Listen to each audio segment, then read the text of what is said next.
YCP ప్రభుత్వ హయాంలో టీచర్లందరికీ యాప్ల ద్వారా ఇబ్బంది కలుగుతుందని, టయానికి హాజరు కావాలని వైసీపీ ప్రభుత్వం డిమాండ్ చేస్తుందని వైసీపీ ప్రభుత్వం మీద కక్ష కట్టారు ఈ ఉపాధ్యాయులు.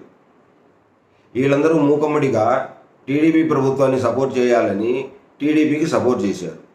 ఇప్పుడు ఆ ప్రభుత్వం వచ్చింది.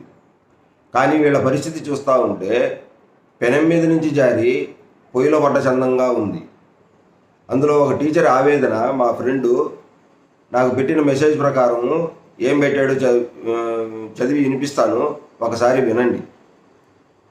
గౌరవనీయులైన విద్యాశాఖ మంత్రి నారా లోకేష్ గారికి, సార్, ఈ యాప్ల బాధ మేము భరించలేకున్నాము.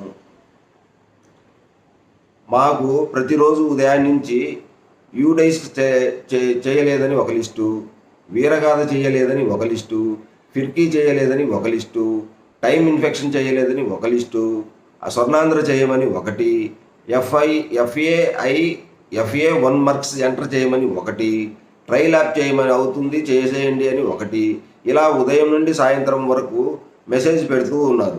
ఎన్నని చేయాలి? పిల్లలకు చదువు చెప్పక్కర్లేదా? టీచర్స్ అంటే రోబోస్ అనుకుంటున్నారేమో. యాప్లు తగ్గిస్తామన్నారు, కానీ ఇంకా పెంచారు. ఈ నాన్ టీచింగ్ యాక్టివిటీస్ వల్ల అయిపోయాయన్నీ ఈ ప్రభుత్వంలోనైనా మారుతుందేమో అనుకున్నాం, కానీ ఈ ప్రభుత్వంలో ఇంకా పెంచారు కానీ తగ్గించలేదు. అత్యంత దారుణమైన విషయం ఏమిటంటే, ప్రతి బుధవారం శుక్రవారం పాఠశాల ఎంఎస్ఎస్ఎంసి కమిటీ సభ్యుల చేత బాత్రూమ్ ఫోటోలు తీయించమని చెప్పారు.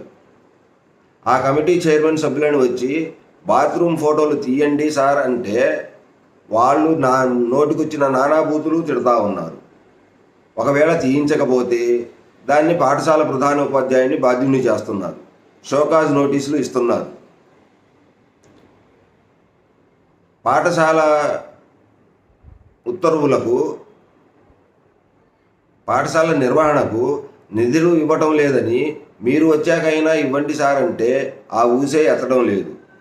అసలు ఈ విషయాలన్నీ మీ వరకు వస్తున్నాయో లేదో. మీరు ఐఏఎస్లని కాకుండా క్షేత్రస్థాయిలో ఉపాధ్యాయులను సంప్రదించి ఉపాధ్యాయుల సమస్యలను తెలుసుకుంటే బాగుంటుందని ఈ ఉపాధ్యాయులందరూ కోరుకుంటున్నారు. ఈ వీడియో నచ్చితే లైక్ చేయండి, షేర్ చేయండి.